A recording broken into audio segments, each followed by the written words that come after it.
It is 6:48. This is your morning in 8 minutes. Right now, a 10-month-old continues to fight for his life after a house fire. A 3-year-old girl died in that fire. 2 other children are hurt. Crews are still working to figure out how it started. This is 3-year-old Delilah. She died at the hospital. Her father tells us Delilah was his best friend and described her as a sweet soul. He also tells us Delilah's baby brother, 10-month-old Grayson, is on a ventilator at Vanderbilt right now with smoke damage to his brain and lungs. As for the other children involved in the fire, hospital staff tells us 2 of them are no longer at UT Medical Center. And a toddler who turns 2 today is doing fine after she was able to crawl out of that burning home. We're also learning this morning the grandmother was the only adult home when the fire started. A lot of you are asking, how can you help this family? We've got a link and more details in our WVLT News app. New this morning, everyone is okay after this house fire in high school. It happened around 6:30 last night on Cedar Grove Church Road. Crews were quickly able to keep the fire from spreading to the rest of the house. No one was home at the time when it started. Crews now looking into how it started. And around East Tennessee this morning, a Rocky Top woman is pleading guilty to murdering an 83-year-old man in 2018. Investigators say 41-year-old Christy Comer robbed a man in order to buy drugs. That same night, police found the man murdered, his body hidden under a porch. Police say Comer robbed him because he was an easy target. She's pleading guilty to first-degree murder and aggravated robbery. She's sentenced to life in prison plus an additional 20 years. Jury selection continues this morning for the William Phillips trial. He's accused of running over a pregnant woman and her toddler, killing both of them in Jefferson City.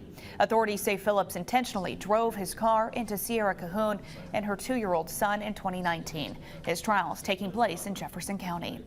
And a man is facing identity theft this morning, along with drug and gun charges, after Knoxville police pulled him over in East Knoxville. This happened Monday afternoon. Police say Tavondre Connor gave officers a fake ID. They found marijuana, pills, and 2 handguns. Connor's due in court tomorrow for a bond hearing. And a Morristown woman wants answers after someone stole thousands of dollars worth of fishing equipment from her late brother. Freddie Shoemaker died just a few weeks ago from a heart condition. His family tells us while they were out of the house planning funeral arrangements, someone broke into a shed next to his home. The family says whoever did it also broke into his truck and stole tools from the trunk. Somebody breaks in and steals his stuff knowing what we're going through. I was just complete devastation. I mean, just devastated and loss of faith in humanity, you know. The family filed a police report and is offering $500 to anyone who can help bring the stolen items back.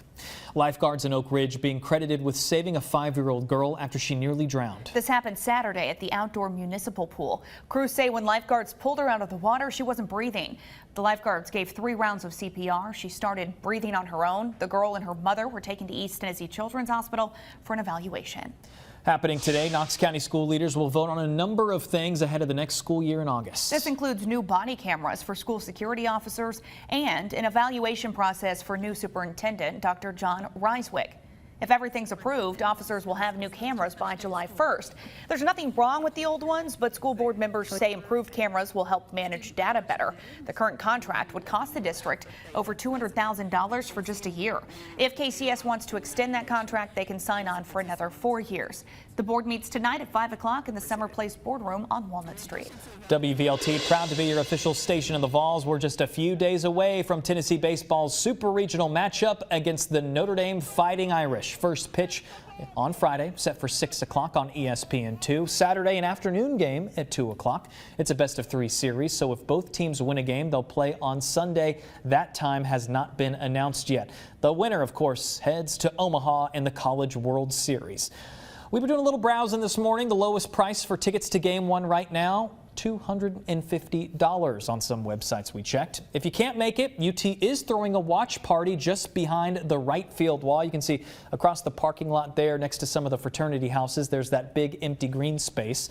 There will be a big screen to watch the game. Bring a lawn chair or a blanket. They're going to have food trucks. Coolers are not allowed. The watch party starts 90 minutes before first pitch each day. We've got a consumer alert for you this morning. Bad news for Target could mean good news for us, especially if we're looking for deals. The company says it's lowering prices to clear out inventory of things that are no longer in high demand, like furniture and clothing. Experts say we're spending more on experiences like travel and dining out, while surging inflation is forcing a lot of people to focus on priorities like groceries and other essentials. Well, another day, more rising gas prices nationwide. Right now, 13 states seeing prices over $5 a gallon for unleaded. Some states like California seeing prices now into the $6 range. Here's a look at what's going on here in Tennessee. You can see the state average about $4.61. The Knoxville average just a couple cents lower at $4.58. Well, we have a recall alert. Goodyear recalling more than 170,000 tires sold for trucks and RVs 19 years after they were made. This includes the G159 tires that are discontinued. The National Highway Traffic Safety Administration says the tires saw a high failure rate, including tread separations. The agency says the issues can lead to serious injury or death. In a statement, Goodyear insists the tires are not defective and said few, if any, are still on the road. It says the recall addresses risks when the tires are underinflated or overloaded on motorhomes. 6:54, we do want to get a look at your first alert traffic with Whitney. Your Wednesday morning commute looking great as you're getting out the door. No issues on those interstates and main roads, even as you're moving in and around downtown Knoxville. Ahead of that morning rush, that volume is still pretty light. Want to show you a live look at I-40. This is right around Rutledge Pike. You got that steady moving traffic, but you are on time. All those interstates looking good. 40 eastbound going 71 miles an hour toward downtown Knoxville this morning. Alcoa Highway northbound also on time, going 57 miles an hour, and 75 southbound going 69 miles an hour. And time to get a look at that forecast this morning. We are just really dealing with the on and off rain chances throughout the day. On right now, especially if you look towards the plateau, seeing some of that cloud cover as well. Lower 70s for a lot of us. Very warm and muggy if you're stepping out the door here in the next little bit. 66 in Crossville, though, where they're dealing with that rain. 64 towards Oneida. 65 Pigeon Forge. 72 Morristown, and it is feeling every bit of it. Starting to see maybe some sunshine here in West Knoxville as we head throughout the rest, though, of your morning hours. Seeing those on and off rain and storms. 72 degrees there by 8 o'clock, 78 by noon, 83 there by 4 o'clock. More rain moving in, especially as we head later in the day into those evening hours, closer to dinner time.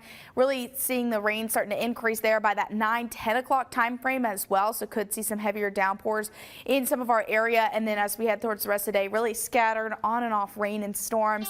But we're finally going to get a break. Lower 80s there Thursday into Friday, starting to dry out both days, bringing back some scattered showers Saturday. 78 to 84. And then the temperatures next week are just not great. 89 to 92 and 94. Can't believe we're only in still early June. That looks more like an August forecast to me. So yeah, that 94 is not going to feel great next week at all. My dog didn't even want to go outside this morning. I can't imagine next week. I know. Definitely going to be staying in the AC. Yes, for sure. Lots of water for anybody that has to work outside. That too. We'll be thinking of you. Big old hat. Yeah. All right. Thanks for watching. We're headed on over to WVXX.